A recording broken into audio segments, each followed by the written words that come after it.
Assalamualaikum warahmatullahi wabarakatuh. Selamat sore, mohon izin memperkenalkan diri. Nama Taruni Muda Yosi Alana Ferdian dari kelas DD 114 dengan nomor taruna 2101420. Di sini saya ingin menjelaskan mengenai aspal.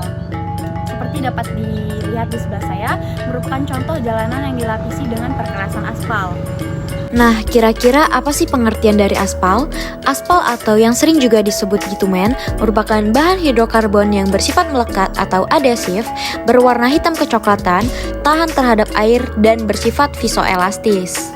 Seperti dapat kita ketahui bahwa lapisan aspal sendiri terbagi menjadi 4 lapisan. Yang pertama adalah lapisan dasar, yang kedua adalah lapisan fondasi bawah, yang ketiga adalah lapisan fondasi atas, dan yang paling akhir yaitu lapisan permukaan. Yang pertama yaitu lapisan dasar. Lapisan dasar sendiri itu dapat berupa tanah atau timbunan tanah. Kemudian yang kedua ada lapisan fondasi bawah. Lapisan fondasi bawah sendiri merupakan lapisan yang berada di antara lapisan subgrade dengan lapisan fondasi atas. Dan lapisan fondasi atas sendiri yaitu lapisan yang berada di antara lapisan subbase course dengan lapisan permukaan. Kemudian yang keempat adalah lapisan permukaan. Lapisan permukaan merupakan lapisan yang seperti terdapat pada jalanan di sebelah saya ini. Nah, kira-kira bagaimana sih proses dari konstruksi aspal itu sendiri? Yuk, mari sama-sama kita simak proses dari konstruksi aspal. Proses yang pertama yaitu pembersihan jalanan dari sampah. Kemudian, tanah dasar yang lembab dikupas dan dibalik-balik menggunakan grader atau dozer. Setelah tanah dasar yang dijemur kering, digunakan alat vibro sip foot untuk pemadatan. Proses selanjutnya yaitu proses penyebaran agregat pada area konstruksi jalanan. Fungsi dari penyebaran agregat ini adalah untuk menyebarkan beban kendaraan agar tegangan yang sampai ke tanah dasar tidak melampaui tegangan yang dapat menimbulkan deformasi yang berlebih. Proses yang selanjutnya yaitu penebaran prime coat dengan tujuan untuk melekatkan lapisan aspal dengan lapisan agregat. Nah, proses dari konstruksi jalanan yang terakhir yaitu tahapan finishing yang dilakukan menggunakan alat pneumatik tandem roller. Sekian penjelasan mengenai aspal yang dapat saya jelaskan. Kurang lebihnya saya mohon maaf. Saya akhiri. Wassalamualaikum warahmatullahi wabarakatuh.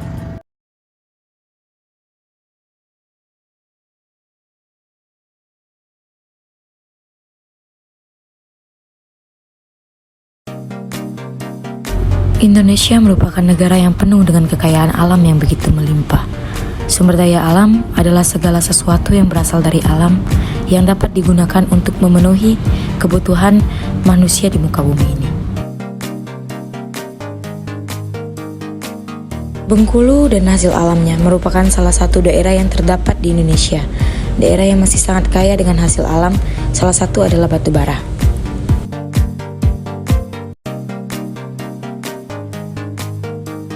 Pertambangan batu bara Indonesia. Batu bara adalah salah satu bahan bakar fosil, adalah batuan sedimen yang dapat terbakar. Terbentuk dari endapan organik, utamanya adalah sisa-sisa tumbuhan, dan terbentuk melalui proses pembatubaraan. Dengan unsur-unsur utamanya terdiri dari karbon, hidrogen, nitrogen, dan oksigen. Batu bara merupakan salah satu sumber daya alam yang tidak dapat diperbarui. Batu bara ini juga merupakan batuan organik yang memiliki sifat-sifat fisika dan kimia yang kompleks, yang dapat ditemui dalam berbagai bentuk.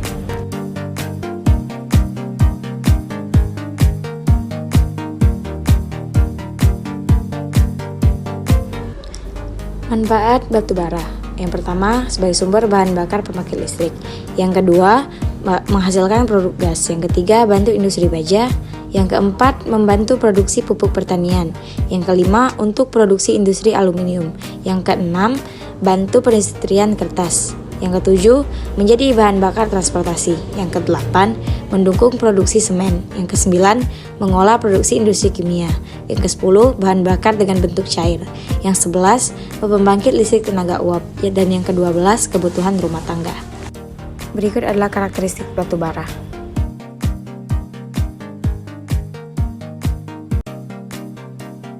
Mungkin itu saja yang bisa saya sampaikan, lebih dan kurang terima kasih.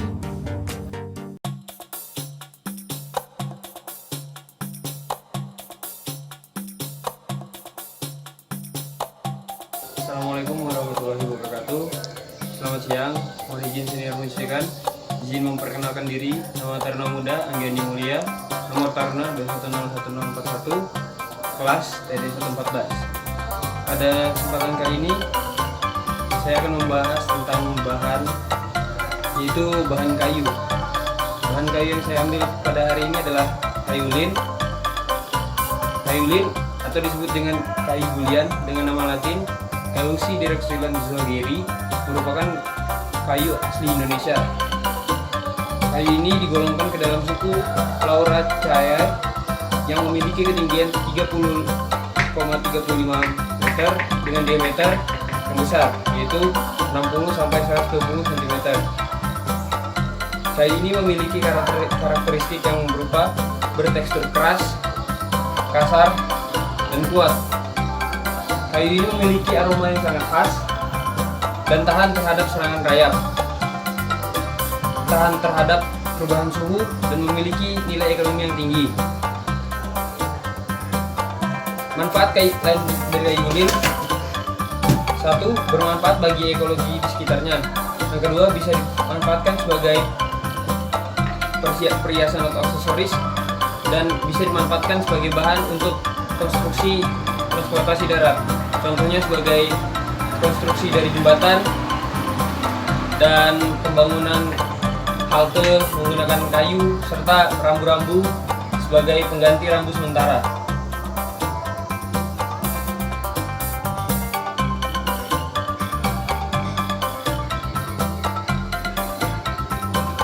Karakter yang pertama yaitu karakter bertekstur keras, kasar, dan kuat. Kayu yang memiliki tekstur kasar dan keras ini sangat kuat dan awet. Kelas kuat awetnya digolongkan ke dalam kelas kuat 1 dan kelas awet 1 dengan berat jenis 1,04. Kayu ini sukar dipaku dan digergaji, namun mudah dibelah. Dengan tekstur yang kuat dan keras tersebut, kayu ini dapat digunakan sebagai bahan baku konstruksi. Yang kedua, memiliki aroma khas. Kayu ini mudah ditemukan di hutan Kalimantan. Memiliki aroma yang khas. Aroma tersebut akan memberikan ketenangan dan membawa nuansa alami pada rumah. Yang ketiga, tahan terhadap serangan rayap.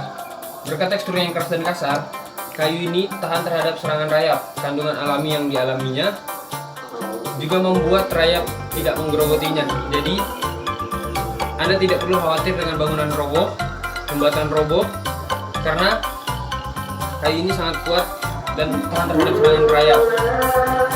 Yang keempat adalah tahan terhadap perubahan suhu.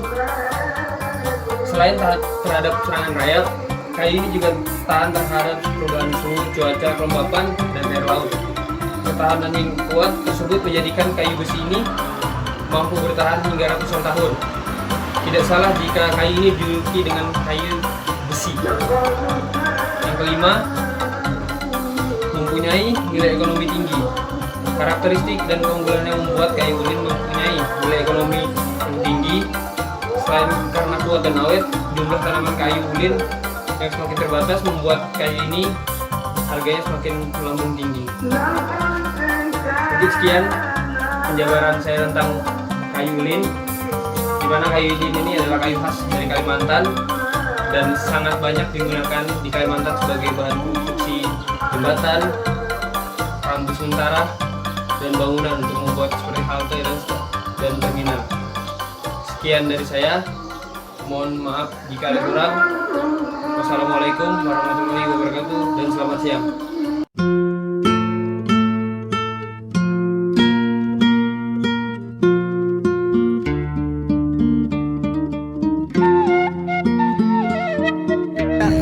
Assalamualaikum warahmatullahi wabarakatuh. Selamat sore Kak. Mohon izin saya menyampaikan, mohon izin rekan-rekan, mohon izin Bapak Sukma Hadian sebagai dosen pengampu kuliah mata kuliah perubahan. Di sini jalur proyek embarkasi dapat dilihat ini merupakan salah satu kota logam yang memiliki karakteristik yang keras. Logam ini berfungsi sebagai guardrail yang berfungsi di mana ini adalah untuk mencegah kecelakaan agar mobil ataupun motor baik kendaraan umum maupun kendaraan pribadi tidak masuk ke jurang ataupun ke sungai. Ini sangat berfungsi dan sangat dibutuhkan apalagi di daerah-daerah yang suram. Selain itu terdapat yang penyangga rambu, di mana yang penyangga rambu ini terbuat dari besi. Gunanya agar dia kokoh dan dapat menopang papan ke arah di atas. Untuk kondisi daripada jalan dengan guardrail yang ada di sini cukup baik dan terawat. Namun saja sampah-sampah yang berserakan di daerah ini. Sekian laporan yang dapat saya sampaikan. Siap, terima kasih. Assalamualaikum warahmatullahi wabarakatuh. Selamat sore Kak. Mohon izin saya menyampaikan. Mohon izin Bapak, mohon izin rekan-rekan untuk melakukan ini. Nama atas Rizky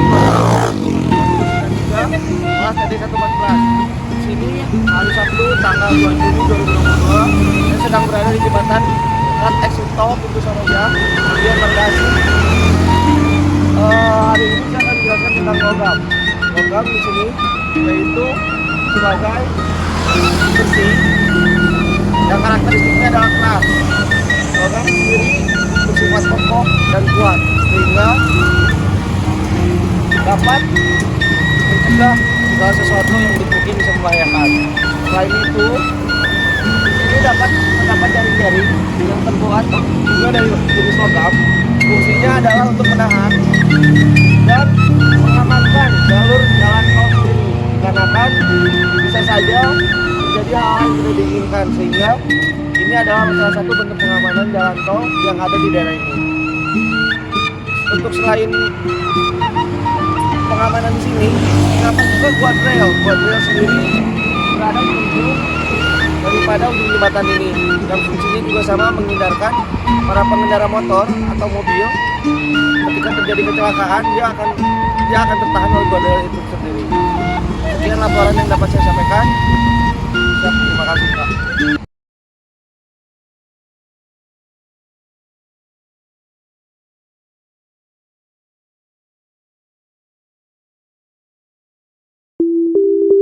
Selamat pagi di Kota Kudus indah ini. Izin perkenalan, saya Taruna Muda Samsul Ma'arif, Notar Kudus, Notar 2101380. Tahukah kalian apa itu beton? Beton adalah bahan bangunan yang terdiri dari campuran semen, air, agregat halus, dan kasar dengan perbandingan tertentu. Umur minimal beton dapat digunakan yaitu 28 hari setelah pembuatan.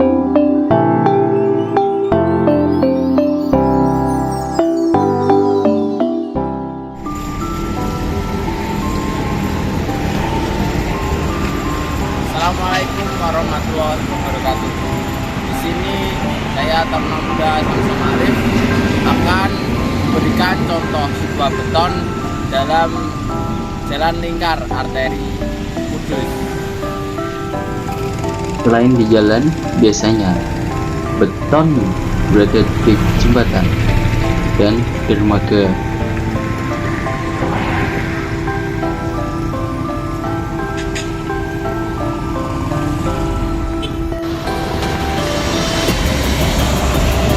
Ini saya akan menjelaskan mengenai kerusakan jalan yang diakibatkan oleh truk-truk dan juga karena air maupun cuaca dan lainnya yang membuat kerusakan pada beton jalan arteri Kudus.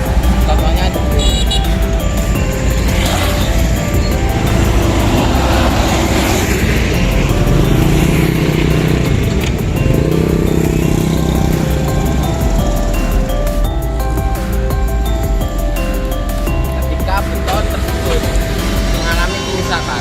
maka perlu adanya renovasi. Ketika betul direnovasi, maka tidak bisa bentuk seperti semen, maka harus dihancurkan. Seperti contohnya ada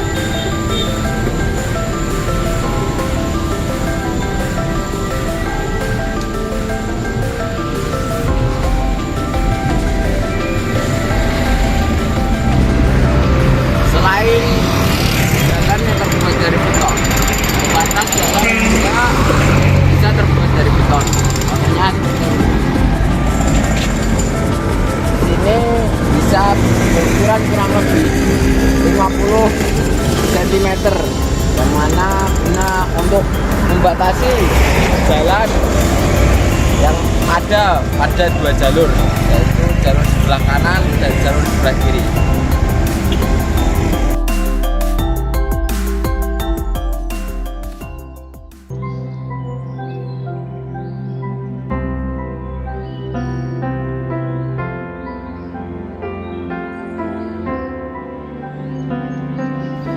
Assalamualaikum warahmatullahi wabarakatuh. Mohon izin saya dan menyesuaikan, izin memperkenalkan diri. Nama Taruna Muda Muhammad Irfan Setiawan, notar 2101253 kelas TD1T14. Pada kesempatan kali ini, izinkan saya untuk menjelaskan materi saya tentang sambungan baut dan las. Untuk sambungan baut dan las memiliki definisi, yaitu baut adalah alat sambung dengan batang bulat DNA berulir. Salah satu ujungnya dibentuk kepala baut, umumnya bentuk kepala segi 6, dan ujung lainnya dipasang mur atau pengunci. Baut dapat digunakan untuk membuat konstruksi sambungan tetap, sambungan bergerak maupun sambungan sementara yang dapat dibongkar atau dilepas kembali. Sedangkan untuk sambungan las adalah menyambungkan dengan cara memanaskan baja hingga mencapai suhu lumer dengan ataupun tanpa bahan pengisi, yang kemudian setelah dingin akan menyatu dengan baik. Proses penyambungan logam menjadi salah satu terjadi akibat adanya panas atau tanpa pengaruh tekanan.